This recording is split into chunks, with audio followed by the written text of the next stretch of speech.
פרשה בארבע, אקטואליה בפרשת השבוע, עם הרב אהרון לוי. שלום לכם. בשבוע שעבר השתתפתי בסמינר ערכים בנהריה. כשצעדתי ברחוב הראשי מהחנייה למלון, עצר אותי יהודי לא צעיר שהחזיק ביד ספרונים לחלוקה והציע לי אחד תמורת סכום סמלי. כשלקחתי, הוא חייך. אני מכיר אותך, הוא אמר. אתה אהרון לוי, נכון? אני מאזין קבוע לשיעורים שלך ומאוד נהנה. אפשר לשאול אותך שאלה? בטח אמרתי לו, גם זיקית אותי במצווה וגם שימחת אותי שאתה נהנה מהשיעורים, אז אחרי כזה שוחד שלא יהיה לי זמן בשבילך, מה תרצה לשאול? ואז האיש התקרב אליי במבט רציני ולחש, תגיד אהרון, מה דעתך על החיסונים? זה בסדר? אתה התחסנת? ולמה כל כך חשוב לך לדעת? שאלתי אותו. אז זאת אומרת, הוא אמר, כי אני מעריך מאוד את דעתך, לכן חשוב לי לדעת.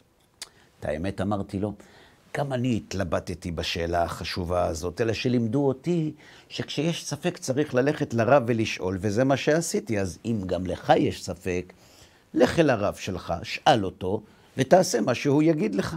זה מה שאני הייתי עושה. בסדר, אבל מה אתה עשית? מה הרב שלך אמר לך כשהלכת לשאול אותו? זה לא משנה, אמרתי לו. הוא הרב שלי, לא שלך. אם הוא היה גם הרב שלך, הייתי אומר לך מה הוא אמר לי, אבל למה אתה לא שואל את הרב שלך? כי אין לי, אמר לי האיש שמחלק ספרונים על אמונת חכמים ברחוב. אני לא הולך לרבנים. אני כבר לא סומך עליהם.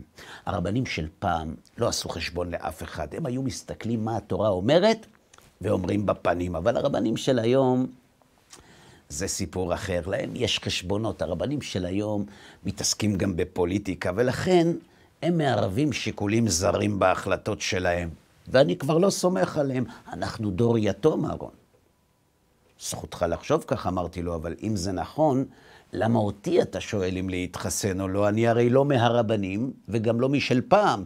אז מה זה משנה מה דעתי? וחוץ מזה, אם אנחנו כבר מדברים, גם לי יש שאלה. מי לדעתך חשוד יותר על החלטות שנגועות במניעים זרים? מי שיש לו יראת שמיים או מי שאין לו? בוודאי שמי שאין לו, הוא אמר. מי שאין לו יראת שמיים אין לו לא דין ולא דיין, אז איך אפשר לסמוך עליו? יפה, אמרתי לו. אפשר עוד שאלה?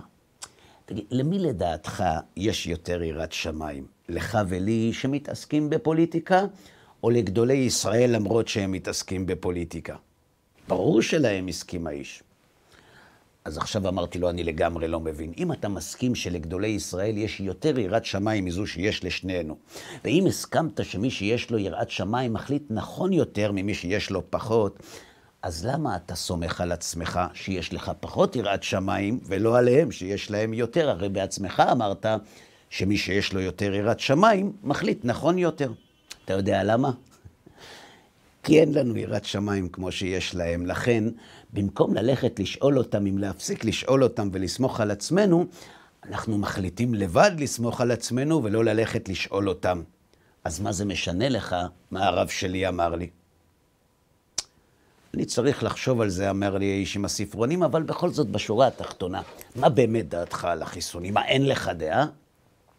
דווקא יש לי, אמרתי לו. רוצה לשמוע? בטח הוא אמר. אז ככה. יש מחלוקת בין המומחים אם החיסונים גורמים נזק לטווח הארוך או לא, ובזה אני לא באמת מבין כדי לחוות דעה. לעומת זאת, דבר אחד ברור לי כבר עכשיו, למערכת החיסון הרוחנית, הם כבר גרמו נזק אדיר, גם לטווח הקצר, בטח שלטווח הארוך. אז אתה בצד שלי, אמר לי, האיש, תמיד ידעתי שאתה בסדר. אני עשיתי אבל דוקטורט על חיסונים. על איזו תופעת לוואי בדיוק אתה מדבר? על הפגיעה באמונת חכמים שנמצאת בספרים שאתה מחלק, אמרתי לו.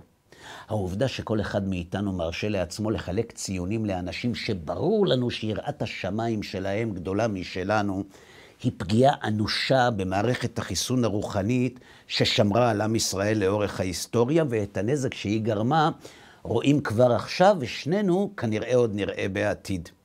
בלי אמונת חכמים, התורה תעבור לדור הבא. אם אתה לא סומך על גדולי ישראל, ממי תלמד תורה? ואם לא תלמד, את מה בדיוק תעביר לילדים שלך? מה הם ילמדו ממך? שאי אפשר לסמוך על גדולי ישראל? אלא, התקווה שלי שבכל זאת נצליח להתגבר על הנזק האדיר הזה, היא שיש לו תקדים, והוא מופיע בפרשת השבוע. בפרשת ויקהל, משה רבנו מלמד את בני ישראל שני דברים, על שמירת שבת ועל בחירת האנשים שנבחרו לבנות את כלי המשכן. על השבת, שנאמר, ויקהל משה את כל עדת בני ישראל ויאמר עליהם, אלה הדברים אשר ציווה השם לעשות אותם. 6 ימים תעשה מלאכה, וביום השביעי יהיה לכם קודש, שבת שבתון להשם, כל העושה בו מלאכה יומת. מיד לאחר מכן, הוא מלמד אותם על בחירת האומנים שיבנו את המשכן, שנאמר, ויאמר משה אל בני ישראל, ראו קרא השם בשם בצלאל בן אורי בן חור למטה יהודה. ועל זה כותב רש"י, חור בנה של מרים היה. וכאן אמרתי לאיש, עולות כמה שאלות. א', מה הקשר בין שמירת השבת לבחירה של בצלאל? וחוץ מזה, אם בצלאל היה הבן של מרים, כמו שרש"י כותב, אז בשביל מה משה רבנו מעריך כל כך בייחוס שלו? שיגיד, ראו קרא השם בשם בצלאל בן אחותי מרים. למה הוא מעריך בן אורי, בן חור למטה יהודה? והתשובה פשוטה. בגלל החיסונים, בגלל שמשה רבנו ידע שיש אנשים שחושדים בו שהוא מערב שיקולים זרים בהחלטות שלו כי הוא מתעסק בפוליטיקה, ושהוא ממנה את בצלאל לא בגלל שהשם אמר לו, אלא בגלל שהוא אחיין שלו. לכן משה אמר, בצלאל בן אורי בן חור למטה יהודה, כדי שכולם ידעו שהוא ממנה את מי שהשם אמר לו, שלא יחשבו שהשם אמר לו למנות אדם בשם בצלאל, והוא בחר באחיין שלו רק בגלל שיש לו שם כזה. זו גם הסיבה שנסמכה פרשת השבת לבחירה של בצלאל, כדי ללמד אותנו שאם אנחנו סומכים על משה בהלכות שבת שחמורות מאוד, ומי שעובר עליהם מסכן את חייו, אנחנו צריכים לסמוך עליו גם בהלכות בחירת האומנים לבניית המשכן.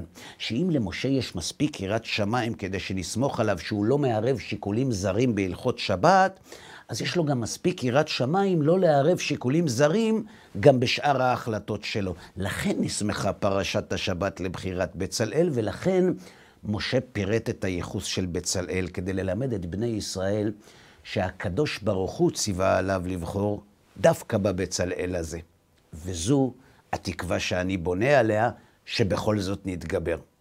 כי אם בימי משה היו כאלה שלא האמינו לו וסמכו רק על הרבנים של פעם, אם במשה חשדו שהוא מערב שיקולים זרים בהחלטות שלו, ולמרות הכל התורה עברה והיא הגיעה עד היום, אז כנראה שאנחנו ננצח גם את הפגיעה במערכת החיסון הרוחנית שהקורונה הביאה עלינו. השאלה היא, רק אמרתי לאיש, מי ישרוד? אלו שלא סמכו על חכמי ישראל, או אלו שכן?